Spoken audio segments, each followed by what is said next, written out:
This video is brought to you by Sporlan, quality, integrity, and tradition.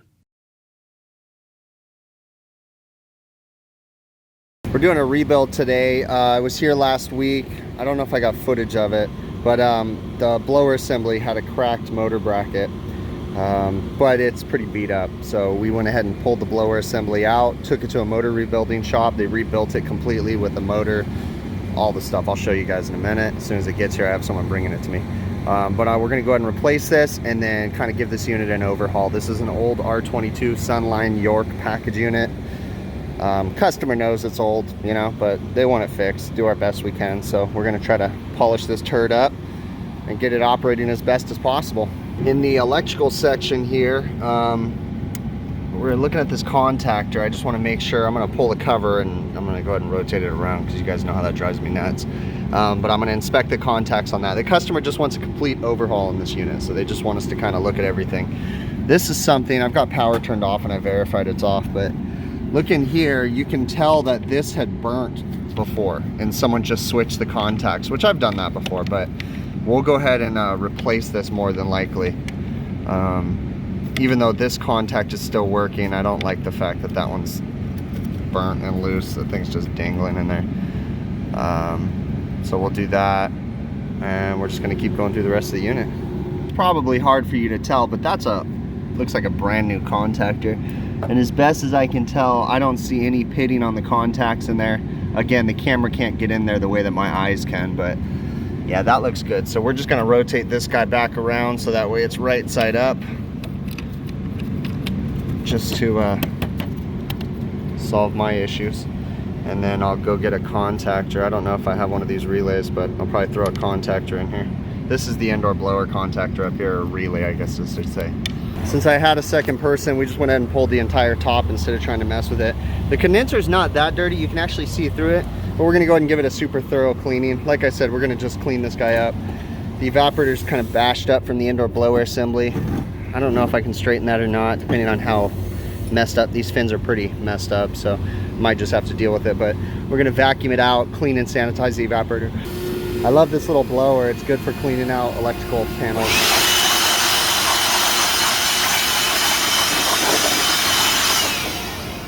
And then we're over here vacuuming what we can, and then we're going to clean it, vacuum in here too. So get this guy nice and shiny. Probably gonna be the last year for this guy because everything's flaking off. Like, yeah, it's doing it on the evaporator too. Really bad. Come over here and it's just flaking off right here. So we're just gonna give it a rinse. We blew it out with my air blower in the vacuum. It's about as good as it can get. We're just gonna vacuum out in here a little bit more. Gotta make sure you take your corner posts off. Look at all that lint, that's pretty crazy. All right, we're doing the final round of cleaning on this evaporator. It's just about done. We've just been doing it slowly from this side, making sure we're getting it nice and good. So we're almost there. We're pretty much done cleaning this. So now I'm taking some of the Viper Strike Back sanitizer, cleaning this. Or just sanitizing all the surfaces. We made sure we cleaned it as good as possible. This coil is disintegrating, so it's not gonna be perfect, but it's as good as it can get. So then we'll just spray everything down. And then we'll put all the filters and stuff back in, the filter racks and all that. Indoor blower assembly back in, put in a contactor instead of the relay because that's all I had. Top's back on, we're just getting ready to fire this guy up, and then we're gonna test everything. We got the filters back in. We'll do a once over one more time with some sanitizer on the blower assembly. All right, unit's operating.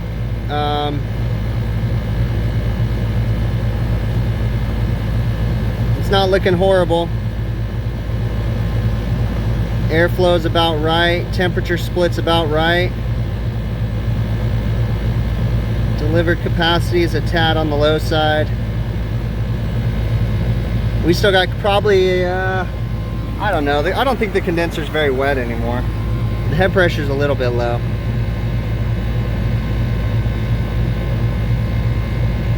Let's go back and look. This is a 5-ton. Superheat's a tad on the low side. We're running on high speed on the indoor blower, but I'm not going to add any more gas to this guy. What kind of superheat are we calling for right now? We're calculated for 5, so we're not bad. I'm gonna leave this alone. I'm not gonna do anything else to this. Again, the main problem was the indoor blower assembly was jacked up.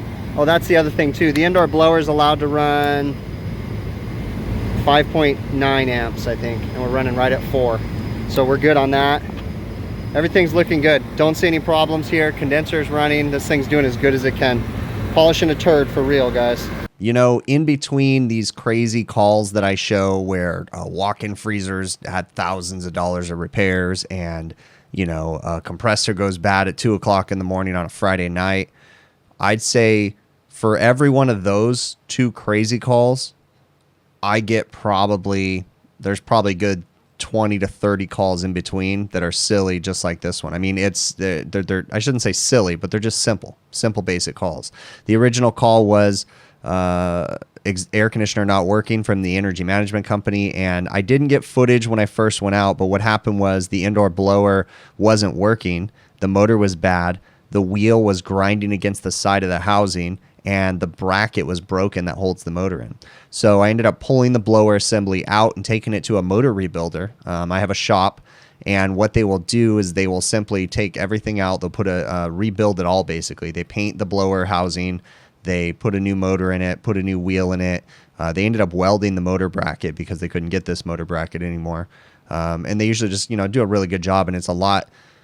It's not so much that it's cheaper. It's just that when I'm busy, it's easier for me to just grab the blower assembly, drop it off, and come back a day later, and it's done, you know, and then I can keep knocking out calls. So, you know, if this was an emergency and all this different stuff, I'd figure something out. Although with that broken blower bracket, and this is a very peculiar bracket, I probably still would have had to take it to them because I don't have a welder on my truck or anything like that. But, you know, sometimes we just get these simple ones, you know. Customers, you know, I'm not mad at them. Sometimes they just want to fix this stuff. And in all honesty, it benefits me more as a contractor to repair this stuff than to replace it. Because what you guys don't know, a lot of people don't realize, is when you're working in restaurants, especially with like national chain accounts and big giant corporations, they buy their own equipment. It's just part of the game. You just have to learn to deal with that, okay? So I'm not going to sell this customer an air conditioner. They're going to buy it themselves. So it benefits me more to actually fix most of this stuff because, you know, replacing the equipment, yeah, it would be easier for me, you know, in the long run, sure. But this actually benefits me more because I get to sell them a repair. I get to sell them a cleaning, you know, and continue to maintain it. So, you know, it's that fine line. But this really wasn't difficult. I had another guy bring me the blower assembly. We threw it in the unit. We cleaned it up. We made sure we were very careful to sanitize everything after we've been done. That's really important, guys, is as I've been working on all this equipment, I have been sanitizing like crazy. Again, the customers, it's like hit and miss. Some of them care about it. Some of them don't. Okay. But it makes me feel more comfortable that when I was done, I did everything in my power to make sure that it was sanitized, you know, so that way I didn't contaminate anything anymore, and or I possibly prevented further contamination, you know, that kind of stuff. So I really, really appreciate you guys taking the time to watch these videos, even if it's a really simple one like this. Do me a favor. If you guys haven't already, please consider subscribing to my YouTube channel, okay? If you guys are interested, there's a Discord server. Just basically, it's a place to communicate with me outside of YouTube or outside of email. There's a link in the show notes of this video. Feel free to check it out. If you guys are interested in purchasing any tools, I say this on the end of every video, and you guys consider looking online, go to TrueTechTools.com. If you like their pricing, I can attest to their customer service for sure. I happen to purchase a lot of tools from them, but if you guys like their pricing, don't just listen to some idiot on YouTube, okay? Price shop them, look around, see what you get, you know, best bang for your buck kind of a thing. If you choose to go with them, do me a favor, use my offer code BIGPICTURE, one word, big picture, okay? Like a picture frame. One word. You'll get 8% off your order, and I get a small commission. It helps to support the channel, okay? Again, thank you guys so very much. Last but not least, if you guys are interested in any HVACR videos merch, go to hvacrvideos.com. You guys will see my merch store on there. Some of the stuff is out of stock right now, but it'll be coming in stock soon. We will catch you guys on the next one.